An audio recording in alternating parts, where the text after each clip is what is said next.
اخلاق عمدہ ہوں، جس کے اخلاق اچھے ہوں، وہ اللہ تعالیٰ کو سب سے زیادہ محبوب ہے، سب سے زیادہ احبو فرمایا، سب من احبو۔ سائل نے کہا تھا ہمیں اس انسان کے بارے میں بتائیے جو سب سے زیادہ محبوب ہو اللہ تعالیٰ کو، اس کے بارے میں۔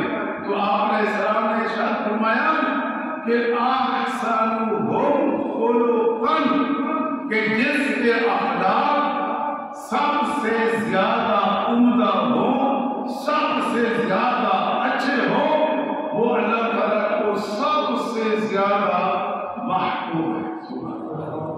اب آپ دیکھیں آج یہ معاملہ تو ہمارے اختیار میں ہے، اور قیامت کے دن فیصلے اللہ تعالیٰ کے ہوں۔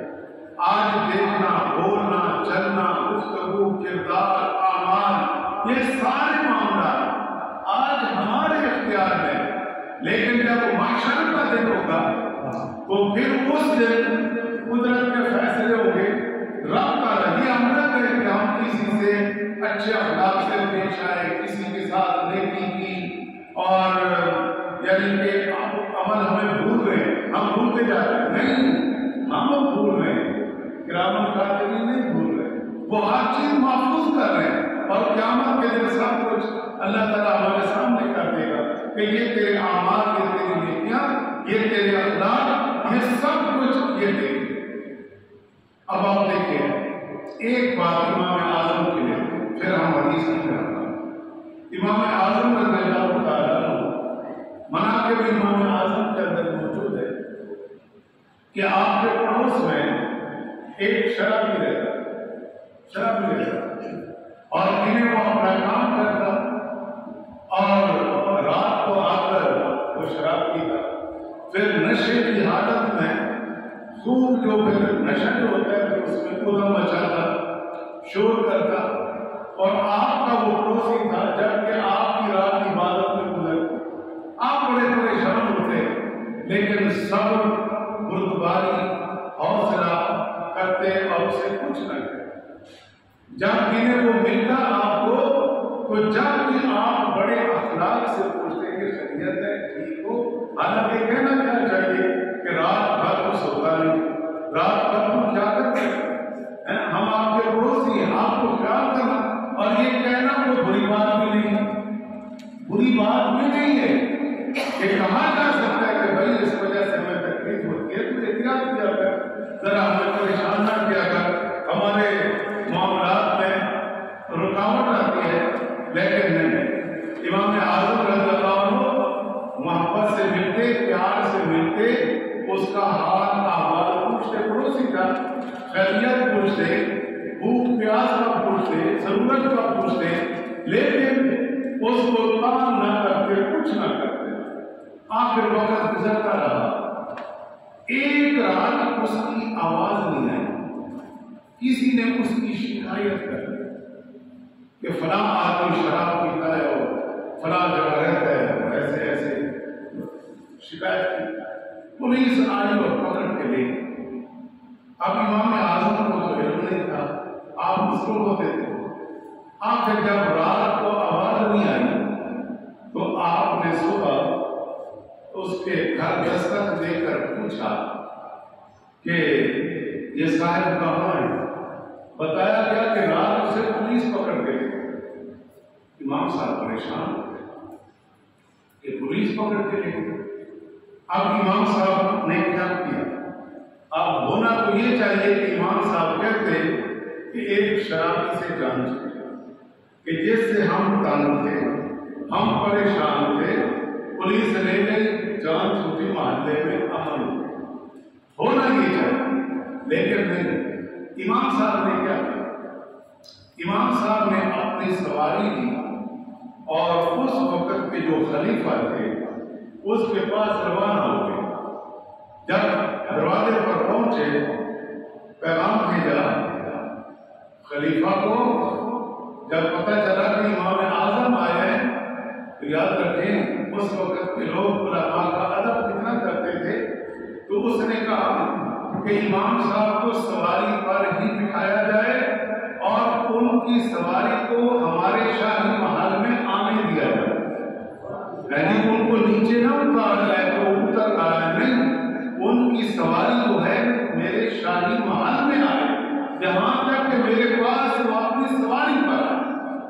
پھر بادشاہ خود آگے بڑھا ان کے استقبال کے۔ امام صاحب جب آگے پہنچ گئے، ملاقات ہوئی، تو اس نے پوچھا جناب کیسے آنا ہوا؟ کہا کہ جناب کی پولیس نے فلاں علاقے سے فلاں محلے سے میرے پڑوسی کو گرفتار کر لیا ہے، میں اس کو چھڑوانے کے لیے آیا۔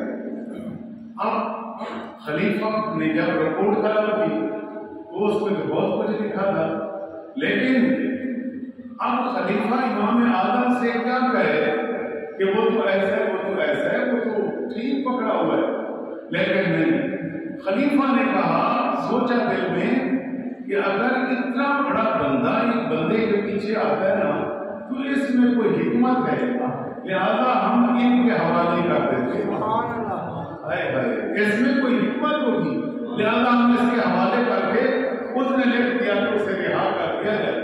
امام صاحب وہاں تھانے پہنچے اور اس کو اپنے ساتھ لیا اور چل دیے۔ راستے میں جا رہے تھے، امام صاحب نے کہا کہ بھائی مجھے دیر سے پتہ چلا تو میں ابھی تیرے پیچھے پہنچ جاؤں، مجھے رات تیری اطلاع ملتی تو میں رات کو ہی تجھے چھڑانے کے لیے پہنچ جاتا، اور مجھے رات اطلاع نہیں ہو سکی۔ یہ تو میں نے دیکھا کہ آپ کی جو پیاری پیاری آوازیں آتی تھی محبت بھری، تو رات بھر آواز نہیں ہے، تو میں نے صبح دریافت کیا، اس لیے رات کو جو مجھے تکلیف پہنچی ہے اس کے لیے میں معذرت خواہ ہوں، مجھے رات کو ہی آنا چاہیے تھا، مجھے علم نہ ہو سکا۔ اور بڑی محبت سے باتیں کرتے آ رہے ہیں۔ وہ نوجوان کہنے لگا کہ جناب آپ نے تو میرے سے محبت کی، میرے سے پیار کیا، ہمارے پیچھے کون آیا؟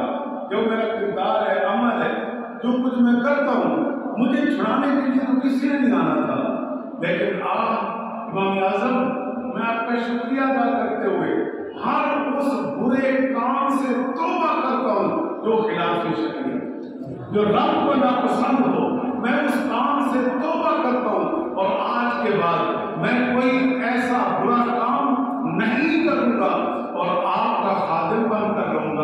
امام صاحب نے فرمایا بھائی ہم کسی کو خادم نہیں بناتے، ہم اپنے ہمارا ماحول ہے، اپنا نظام ہے، اور ہم کسی کو مجبور نہیں کرتے، کسی کو قید نہیں کرتے، کسی کو تنگ نہیں کرتے۔ اور آپ نے فرمایا اللہ تیرا بھلا کرے، اللہ تجھے آباد رکھے، اللہ تجھے خوش رکھے۔ بات یہاں تک نہیں، بات اب اس سے جو حاصل ہو رہا ہے وہ کیا ہو رہا ہے؟ اب آپ دیکھیں کہ وقت کے امام اعظم ہے تو اخلاق کے بھی امام اعظم ہیں۔ کیوں جی؟ امام اعظم صرف امام اعظم فقہ میں نہیں، مسائل میں نہیں، فقیہ نہیں، آپ اخلاق کے اندر بھی امام اعظم ہے کہ اتنا عمدہ اخلاق، اتنا آسان اخلاق، اور کس طریقے سے آپ نے ایک شرابی کے ساتھ بھلا کیا، محبت کی، پیار کیا، نتیجہ نکلا کہ وہ کہاں تک پہنچا؟ نتیجہ یہ نکلا کہ وہ گناہوں سے ہی طائب ہو گیا۔ لہذا بندہ اچھا اخلاق نہ چھوڑے اور اپنی طرف سے اخلاق سے پیش آتا رہے، محبت سے پیش آتا رہے، تو ایک دن وہ بھی آ جاتا ہے کہ معروف کر کی رحمت اللہ کہ جب مریدین کہہ رہے تھے کہ حضور ہم ان سے بڑے تنگ ہیں، یہ سنگی طبلے بجا بجا کر ہمیں اذیت پہنچاتے ہیں، آپ پر دعا کریں، آپ پر دعا کریں کہ ان سے ہمیں خلاصی ہو جائے۔ آخر ایک دن مجبور کیا تو معروف کرکی نے کہا اچھا ہاتھ اٹھا۔ جب سب ہاتھ نے آپ نے کہا تم نے آمین کہنا ہے، انہوں نے کہا آمین کہنا۔ حضرت نے کہا یا اللہ جس طرح یہ دنیا میں عیش و عشرت میں نا، آخرت میں بھی ان کو عیش و عشرت کا۔ اب وہ آمین انہوں نے کہا اور کی چھوڑ دی۔ انہوں نے کہا ہم نے کہا کہ بدعا کریں کیونکہ ہمیں پتہ ہے کہ حضرت جو کہہ دیں گے وہ ہو جائے گا، لہذا ہم نے کہا کہ حضرت کہیں گے یا اللہ ان کو تباہ کر دے، ہمیں تنگ کرتے ہیں، ہمیں پریشان کرتے ہیں، یہ برباد ہو جائے۔ جناب حضرت کو تو یہ کہنا تھا، حضرت نے کہہ دیا دنیا میں عیش کر رہے ہیں، آخرت میں بھی عیش کریں، یہ عجیب بات ہے۔ لا جناب جب حضرت نے دعا کر دی، اور دعا بھی ایسی ایک اللہ کے ولی کی زبان سے نکلنے کی بات ہے، اور ولی پھر مانے ہوئے ولی اللہ کی بات صالح بندے.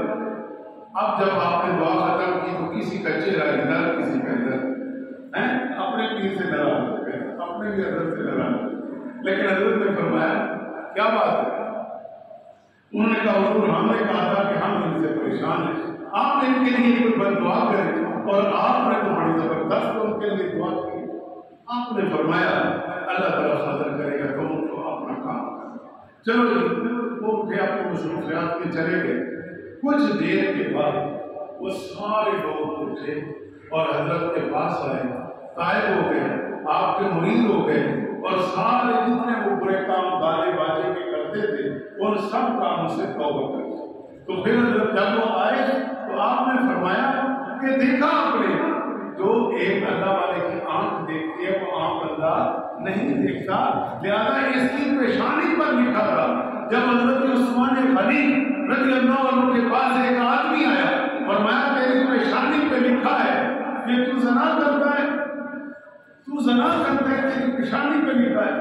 اس نے کہا جناب وحی کا سلسلہ تو آپ نے اسلام کے بعد بند ہو چکا ہے، کیا آپ پر وحی آتی ہے؟ آپ وحی تو نہیں آتی. اتقوا فراست المؤمن فإنه ينظر بنور اللہ، مومن کی فراست سے بچو کہ وہ اللہ کے نور سے دیکھتا ہے. جو اللہ نے مجھے نور دیا ہے میں نے اس نور سے دیکھ لیا ہے، اس نور نے مجھے بتایا کہ تیری پیشانی پر. اس نے کہا جناب میں تو کوئی زنا نہیں کرتا. فرمایا تیری پیشانی پر لکھا. اس نے کہا یہ حضور ایسی بات نہیں. فرمایا بتا کہ راستے میں آتے ہوئے تیری نگاہ کن کن عورتوں پہ پڑی ہے اور تیرے دل میں کیا خیالات آئے. اللہ نے تجھے محفوظ رکھا. فرمایا اس نگاہ کی حفاظت کر، کب ہے اس کا کہ تو اپنی برائی کر بیٹھے.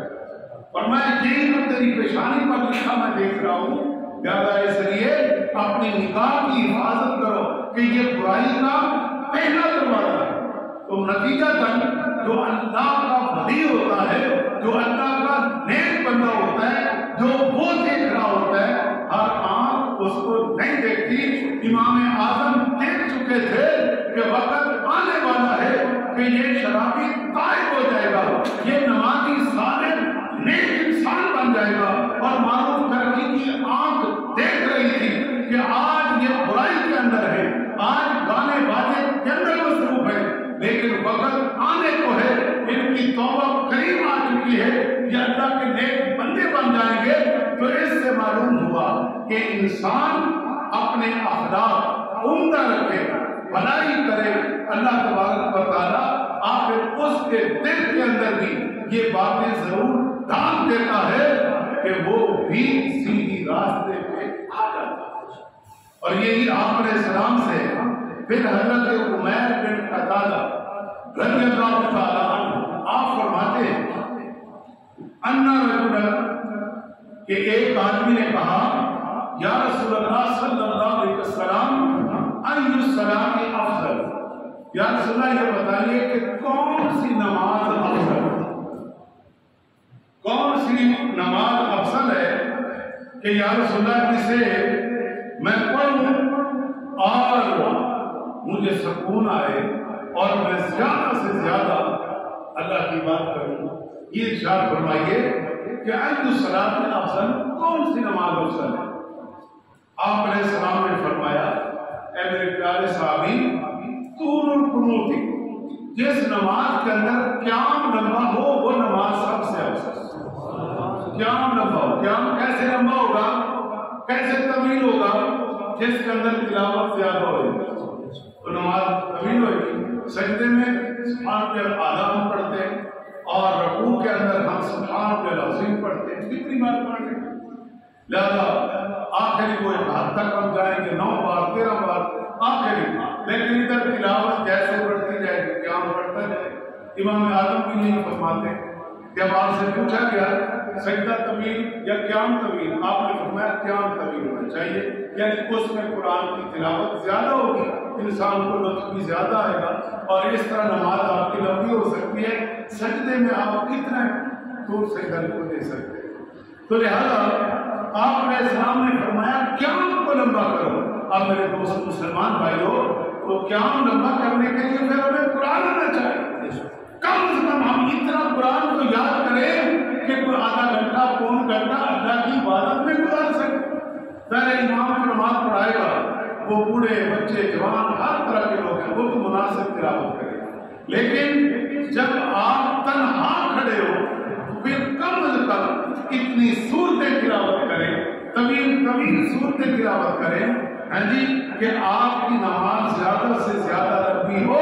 یہ آپ علیہ السلام نے فرمایا کہ اللہ تعالیٰ کو یہ سب سے زیادہ پسند ہے. پھر اس نے کہا کہ ایُّ الصدقۃ افضل، کون سا صدقہ جو ہے وہ افضل ہے جو اللہ کو زیادہ پسند ہے. تو آپ علیہ السلام نے فرمایا کہ ہاں، اللہ تعالیٰ کو وہ صدقہ اس حالت میں دینا پسند ہے کہ جب انسان تنگ دست ہو پھر وہ اللہ کی راہ میں دیتا چلا جا رہا ہو. تو فرمایا ایسی حالت انسان کی اللہ کو زیادہ پسند ہے کہ اللہ دیکھتا ہے کہ میرے بندہ خود محتاج ہے، یعنی خود ضرورت مند ہے، اس کے پاس کچھ نہیں ہے، اور پھر بھی میری راہ میں دیوانہ بات دے رہا ہے، قرض پکڑ کر بھی دے رہا ہے، دیتا چلا جا رہا ہے. تو آپ علیہ السلام نے فرمایا میرے صحابی رسول، اگر تنگ دستی کی حالت میں انسان اللہ کی راہ میں خرچ کرتا ہے تو یہ صدقہ اللہ کو بہت پیارا لگتا ہے. پھر اس نے کہا یا رسول اللہ صلی اللہ علیہ وسلم، ای المؤمنین اکمل ایمان، اور کامل ایمان والا شخص کون ہے جس کا ایمان کامل ہو؟ تو آپ علیہ السلام نے فرمایا کامل الایمان شخص وہ ہے کہ احسنہم خلقا، جس کے اخلاق سب سے اچھے، جس کے اخلاق عمدہ، جس کے اخلاق اچھے. تو میرے دوستو، آج ضرورت اسی چیز کی ہے کہ ہم اس میں غور کریں کہ آج معاشرے میں اسی چیز کا فقدان ہوتا چلا جا رہا ہے. آج ہماری کوئی تربیت اخلاقی ہونی چاہیے، ہم بہت پیچھے چلے گئے، بہت پیچھے چلے گئے. حتیٰ کہ بات بات پہ لڑائی، بات بات پہ مسائل، ایک محلے داری، علاقائی، یعنی جس سطح پہ دیکھو، ایک آفس میں چلے جاؤ تو وہ یوں لگے گا کہ جیسے ابھی آپ کو یہ کھا جائے گا. حالانکہ تو سیٹ پہ بیٹھے، تھوڑی دیر بعد اترے گا تو جب پوچھے گا تیری سیٹ اس لیے کہ تم اپنے مسلمان بھائی کی خدمت کر، کچھ نہیں کر سکتا، اسے اچھا مشورہ. لیکن حالات یہ ہے کہ عدالت ہو، کچہری ہو، جہاں جو بھی معاملات ہو، اب آپ دیکھیں نا، امریکہ کی عدالت کا ایک فیصلہ میں دیکھ رہا تھا، تو اس میں ایک چور کو، بس آخری بات کر رہا ہوں، ایک چور کو پکڑ کے لایا گیا، قاضی کے پاس پیش کر دیا. اب قاضی نے اس سے پوچھا کہ تو نے چوری کیوں کی؟ اس نے کہا جناب والا مجبوراً کی ہے. کیا مجبوری تھی؟ کہ جناب میری والدہ علیل تھی اور جس فیکٹری میں جہاں میں کام کرتا تھا اس نے میری چھٹی کروا دی. جب چھٹی کروائی تو جج نے کہا پھر چوری نہ کرتا اور اپنے دائیں بائیں کسی کے قرض لیتا. کہ جناب میں 4-5 دروازوں پہ گیا اور میں نے کہا کہ میری والدہ بڑی علیل ہے، میں نے اس کے لیے دوائی لینی ہے اور مجھے کوئی تعاون کرنا ہے. تو مجھے کسی نے کچھ نہ دیا اور پھر میں نے کام کاج ڈھونڈنے کی کوشش کی، بر وقت مجھے کچھ نہ ملا. جب کچھ نہ ملا تو میں جب مجبور ہو گیا کہ میں نے والدہ کے علاج کے لیے دوائی لینی ہے، وہ بھی ضروری ہے، اور کہیں سے کچھ ہاتھ نہیں آ رہا، تو اب میں کیا کروں؟ تو جناب والا مجبوراً میں اس دکان پہ گیا اور میں نے زیادہ چوری بھی نہیں کی، جتنا مجھے ضرورت تھی میں نے اتنی چیزیں اٹھائی.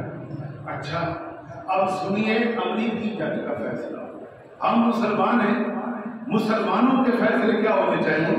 یاد رکھیے میرے دوستو، اس نے فیصلہ دیا کہ جتنے اس کے ساتھ جج بیٹھے تھے اور لوگ ذمہ دار بیٹھے تھے، کہا کہ جناب میرے سمے سب لوگ اپنی جیب سے، پاکٹ سے $10 نکال کر اس کی خدمت کرتے، اور سب سے پہلے اس جج نے جو کہ مسلمان نہیں ہے، اس نے اپنی جیب سے $10 نکالے. پھر دیگر ججز جو بیٹھے تھے انہوں نے نکالے، اور جو ان کے منشی دیگر لوگ بیٹھے تھے انہوں نے نکالے. پھر اس نے $2000